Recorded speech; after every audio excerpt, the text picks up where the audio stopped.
Alhamdulillah, wa salatu wa salam ala rasulillah wa ala alihi wa sahbihi ajma'in. Frères et sœurs en islam, assalamu alaikum wa rahmatullahi wa barakatuh. Question numéro 1. Une sœur, il a des enfants, mais il dit, ce monsieur pas prendre compte. Quand son petit travail, il reste avec potable et pas faire rien dans la case. Il reste chat et soban camarade, avec soban camarade. Mais dans la case, pena dit tout dialogue. Il n'y prend les enfants compte. Madame licenciée tout seul, qui vous conseille ça, monsieur là? Alors, normalement, quand un monsieur, surtout, il fait une attitude pareille, il base plusieurs raisons, ça.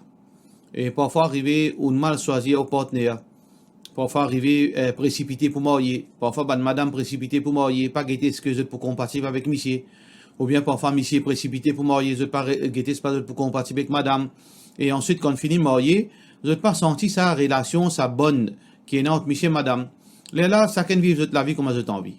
Et ça, c'est pas une bonne façon, ça. À cause de ça que le prophète, sallallahu alayhi wa sallam, fait une condition quand vous mariez, dites bien, qui vous mariez qu'une madame, qui est content, qui est attiré avec lui, qui est capable de vivre avec lui, comme un monsieur et une madame bisa vivre. Parfois, arriver aussi, il y a une déception dans la vie. Parfois, il y a une déception dans la vie, peut-être madame, une fait une erreur qui est très grave, qui monsieur là pas capable de pardonner, et pour ça, tout l'amour, l'affection diminue. Alors donc, monsieur la néglige sur madame. Parfois, madame aussi, il fait comme ça. Vous avez une grosse déception avec votre monsieur. Alors là, votre relation veut dire, non de Dieu, vous êtes ensemble, mais seulement peine dans l'amour, peine dans l'affection. Parfois aussi, arrivé, monsieur, madame, vous êtes une affaire extra-conjugale. Alors donc, il y a madame en déo, le talent, monsieur en déo, mais dans la case, vous n'avez aucun goût avec votre partenaire. Pour plusieurs raisons. Pas ça, c'est trois raisons principales qui nous connaissent, mais seulement parfois, il y a les autres raisons. Parfois pas nécessaire, parfois arriver, appelle ça reflète, parfois arriver qui nous peut oublier, qui nous a une madame de la case, nous avons enfants, nous restons camarades, nous gagnons qu'à travail, nous peut oublier qui nos priorités, c'est nos familles, nos enfants, nos madames. Alors parfois arriver ça aussi, il est capable de rien à faire avec ces trois raisons qui nous dit là, mais parfois arriver reflète, appelle ça. Reflète veut dire un djibon qui rentre dans une léthargie, veut dire l'insouciance. Alors, bien faire rappel. Wadakir fa inna dhikra tanfa'ul mu'minin, faire rappel parce que rappel il profite banjibun qui n'a iman. Alors donc dans au cas, moi tu peux conseiller mettez un rendez-vous avec Dawa Office les lundis et les mardis et les jeudis, inchallah de 10h à midi. Alors, au fait nous connaît au téléphone le 696 25 18 696 25 18. Alors, au capable contacter eux, mettez un rendez-vous dans sa manzoula, dans sa manliela, et Inch'Allah, ou amène monsieur, nous capable de causer avec lui, et Inch'Allah, nous fait droit qui, ou situation, lui améliorer, Inch'Allah. Question suivante. Salam alaikum. Est-ce qu'il y a un hadith qui dit qu'il n'y a pas de droit de souffler d'en manger et d'en boire? C'est qui sont, c'est qui sont, ce qui sont, avant manger. De la, question anonyme. Alors, question là, est anonyme. Concernant souffler dans manger, dans boire, nous avons deux façons. Nous avons respirer, nous avons souffler. Respirer veut dire qu'il y a un djibon quand il peut boire, il peut respirer toujours. Et il y a un souffler. Par exemple, il saut, ou bien il y a une chose, il y a la poussière là, on peut souffler. Alors ça, c'est souffler. Les deux, pas gain droit. Il y a un hadith clair là, parce qu'il y a un hadith qui est rapporté par Bukhari, quand Rasulullah sallallahu alayhi wa sallam, un hadith qui est rapporté par Abu Qatada, qui trouve dans Bukhari, le prophète sallallahu alayhi wa sallam dit Ida shariba ahadukum, quand un djiboun peut boire, fala yatanaffas fil ina, qu'il n'est pas respiré dans le récipient là. Alors donc respirer, les condamnables, ils n'ont pas gagné droit à faire ça. Alors donc le prophète sallallahu alayhi wa sallam fait empêcher. Nous avons l'autre hadith qui peut cause respirer et aussi souffler. Hadith qui est rapporté par Abu Daoud. Alors Ibn Abbas radiyallahu anhu peut dire, le prophète sallallahu alayhi wa sallam fait dire que Naha Rasulullah sallallahu alayhi wa sallam, le prophète sallallahu alayhi wa sallam fait empêcher un yutanaffas fil ina, qui nous respire dans le récipient qu'on peut boire, par exemple, ou bien nous souffler là-dedans, donc pas gagner droit. Donc, beaucoup de ulama, par exemple, Imam Shawkani, pas faire différence entre quand souffler, qu'il soit manger ou bien boire. Alors, quand on peut manger, on pas gagner droit de souffler dans le plat manger, même s'il est chaud. Ou bien quand on peut boire, pas souffler là-dedans pour faire l'ifré. Soit qu'il nous mettait, nous pose lit, on entend l'ifré, soit qu'il nous trouve l'autre façon, mais c'est même pas souffler, il y a une question qui n'est pas correcte. Est-ce qu'il est haram? Il est makrou, ban ulama dit il est makrou, qui veut dire il y a une question qui est dégoûtant, parce qu'il y a un manque d'hygiène. Il y a un manque d'hygiène, peut-être il est capable aussi, de créer cause ban problème de la santé. Quand nous peut souffler là-dedans, Allahu alam, Allah compte plus, mais ben ulama cause un problème plutôt l'hygiène. Nous pas souffler là-dedans, pour une question d'hygiène plutôt. Ça veut dire que nous besoin éviter ça. Nous besoin éviter ça. Ça c'est l'opinion de la majorité ben ulama. Question suivante. Salam alaikum, moi une madame qui fait arrête allaiter mon bébé 18 mois, mon boit un médicament pour faire du lait sec et ensuite à un moment de cela mon gain un débalancement et mon gain mon menstruation depuis 2 semaines. Puis à la troisième semaine.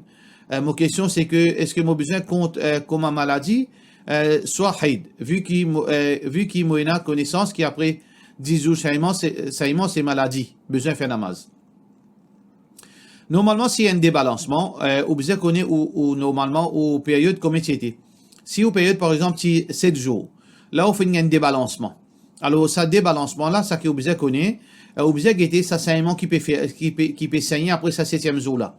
Est-ce que ce couler menstruation, est-ce que ce l'odé menstruation, est-ce que ce qualité ce nature quand on trappli, quand on touche est-ce que est pareil comme un du sang menstruation, si comme ça, alors ou besoin rester comme ça dans période jusqu'à 15 jours. Jusqu'à 15 jours. Alors, donc, nous disons comme ça que, normalement, il est presque impossible, il n'est pas totalement impossible, mais presque impossible qu'il y ait une période qui dépasse 15 jours. Alors, donc, à partir de 15 jours, ou purifier ou commence à faire cela. Veut dire jusqu'à 15 jours, ou reste comme ça. Mais si arrivé, vous trouvez que ça saignement qui peut arriver là, il n'est pas pareil comme un saignement période. Ce couler, ce leudé, ce naturel, il n'est pas pareil comme en période. Là, on pas considérer ça comme période.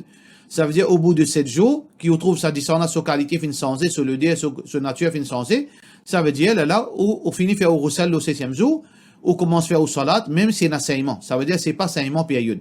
Ça veut dire, il dépend d'après sa détail qui m'ont fait dire là. Si période, ou attendre jusqu'à 15 jours, là, au baigner, on commence à faire au salat. Si pas période, ça, c'est saignement normal, d'après critère qui peut finir là au bout de 7 jours par exemple si au période termine 7 jours là au bain au faire au sal ou comment continue faire au salat là ça veut dire ça saignement qui peut gagner là plutôt on appelle ça istihada c'est pas période. Question suivante.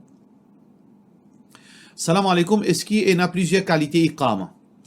Alors oui, dans hadith Rasulullah sallallahu alayhi wa sallam une question de la part de nos frères Muhammad Ali. D'après hadith Rasulullah sallallahu alayhi wa sallam, il y a principalement 2 façons de faire iqama. Façon faire iqama l'imoran, c'est 11 phrases. Et deuxième façon, c'est 17 phrases.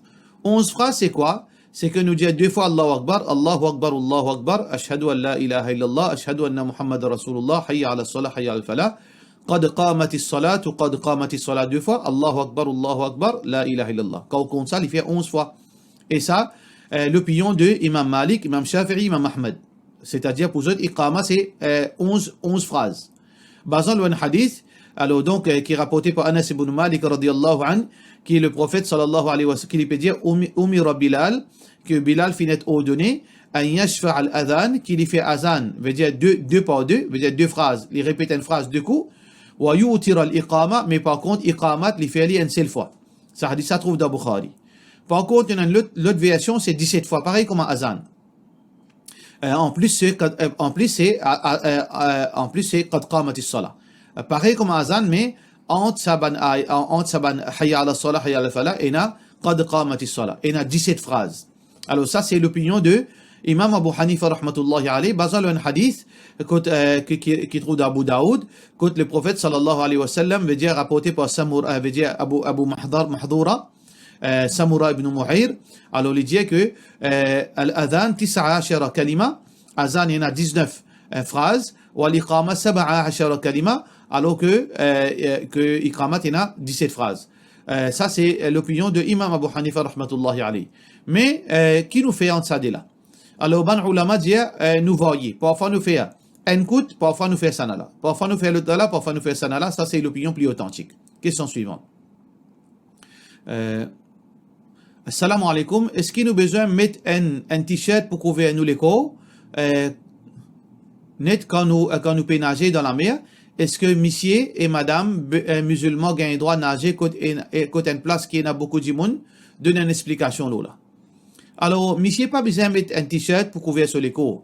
Ça qui est important quand monsieur peut nager, il a besoin de couvrir depuis son nombril jusqu'à ce genou. Là, il rentre dans la mer, il nage. Puis il n'y a aucun problème s'il peut respecter sa condition là. Par contre, une madame, une madame, tout d'abord, les besoins, s'il y a envie de nager, les besoins, elle donne place qui est loin avec regard tout du monde. Parce qu'une madame, peu importe qui a été l'habillement qu'il est pour mettre l'eau lit, sur l'école, il peut paraître. Alors là, il n'est pas correct qu'il ait un nage parmi les public, surtout les hommes étrangers. Mais s'il y a parmi un groupe madame seulement, et loin de tout ban regard aux hommes étrangers, oui, il a un droit nager, mais seulement dans quelle façon il met un djilbab l'eau lit. Il met une robe, un tchous, veut dire une façon que sur l'école, veut dire maximum les cacher. Là, il est capable de nager. Les restent avec tout regard aux hommes étrangers, là, ils mettent un habillement pareil. Mais il y a un habillement qui va mettre un maillot de bain islamique. Ça, c'est pas un maillot de bain islamique. Ça, c'est une moquerie, ça. C'est pas un maillot de bain islamique. Alors, parce que, il fait forme les pieds, il fait forme les côtes, il fait forme les reins, il fait forme tout veut dire partout les côtes. Ça qui est important, c'est que, vous mettez un roblage, quand vous pouvez sortir de l'eau, veut dire un linge, que vous mettez un linge, un robe, un tchous, vous pouvez passer un djilbab là, quand vous pouvez sortir aussi, veut dire, les fini décolle l'eau, ou les côtes, ils restent toujours pareil, veut dire préservé. Alors donc, un robe, un tchous, un djilbab là, loin de tout regard bandimoun, banzom étranger, une madame, il a un droit à nager, il n'a aucun problème. Question suivante. Salam alaikum, récemment, moi, dans un hadith, depuis Hudayfa ibn al-Yaman, et veut dire, peut faire gagner ou capable de donner une explication, là, ce hadith qui dit même un amir, li bat nous, et li prend nous l'argent, nous besoin obéir à lui. Et dans l'autre hadith qui dit, nous besoin faire bay'a avec un amir, sinon, si nous mourons dans l'état de jahiliyat. Alors, tout d'abord, nous guettons ce deuxième hadith. Veut dire, c'est lui qui paye, fi unuqihi bay'a, mata mitat al-jahiliya. Qui veut dire ça? C'est lui qui paye na bay'a de solikou, alors il mourt comme s'il peut mourir dans l'époque jahiliyat. Ça, quand il y a un amir, par exemple, un dirigeant de pays islamique, automatiquement, il y a un bay'a applicable au. Si par exemple, dans un pays, quand il y a une constitution islamique, comment on prend naissance, comment on est musulman, bay'a est automatique dans le coup. Ou pas nécessaire de faire bay'a, il est automatique dans où ça. Mais seulement si on réussit à côté, on prend, on trappe sur la main, ou un zoom, on trappe sur la main, dit, on fait bay'a avec toi. Ça, c'est un privilège, depuis ban ulama, par exemple, une grande personnalité. Mais s'il y a 10 millions de population, pas 10 millions qui parlent de la main. Ça veut dire, bay'a est automatique dans les coups, un dimon, vis-à-vis ce dirigeant islamique qui peut diriger un pays islamique. Alors ça veut dire si dans ce cas-là, on renonce à bay'a là, ou dit non, on pas accepter pour obéir à lui, on pas accepter pour soumettre à lui. Ça veut dire là, on fait une casse ou relation bay'a avec lui. Ça veut dire si on mot comme si dans l'époque jahiliyat, on mot comme si dans l'état jahiliyat. Par contre, c'est le deuxième hadith.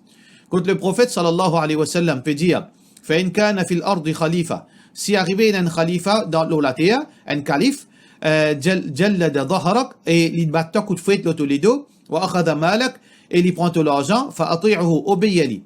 Qui veut dire ça? Ça veut dire ou pas rebelle contre lui.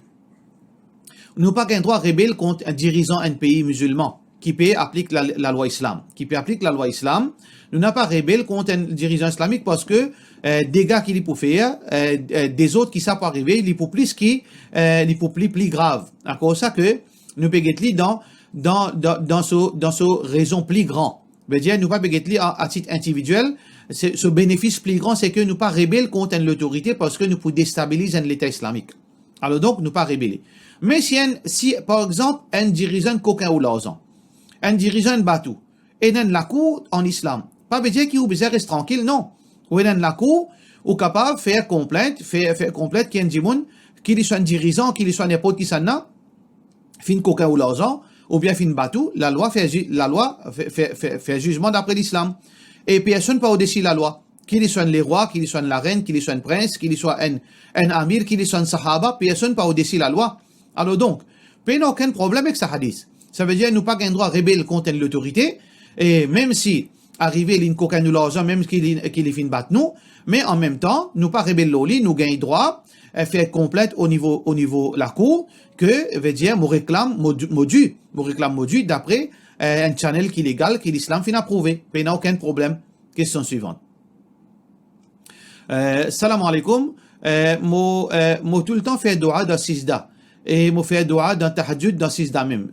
Alors donc, est-ce que c'est un bid'a ça? Ou bien est-ce qu'il est capable de faire zikr dans sijda? De la part de nos frères Khaliq Mohangi. Alors donc, le prophète sallallahu alayhi wa sallam, il encourage à faire dua de sijda. Pas aucun mal si vous pouvez faire dua de sijda. Mais si je fais dua de sijda, non, nous appliquons tout sunna parce que le prophète sallallahu alayhi wa sallam, il y a un modèle. Il fait dua de sijda, il fait dua en déo sijda, il lève sur la main parfois il ne lève sur la main, parfois il fait dua comme ça même. Variez les meilleurs.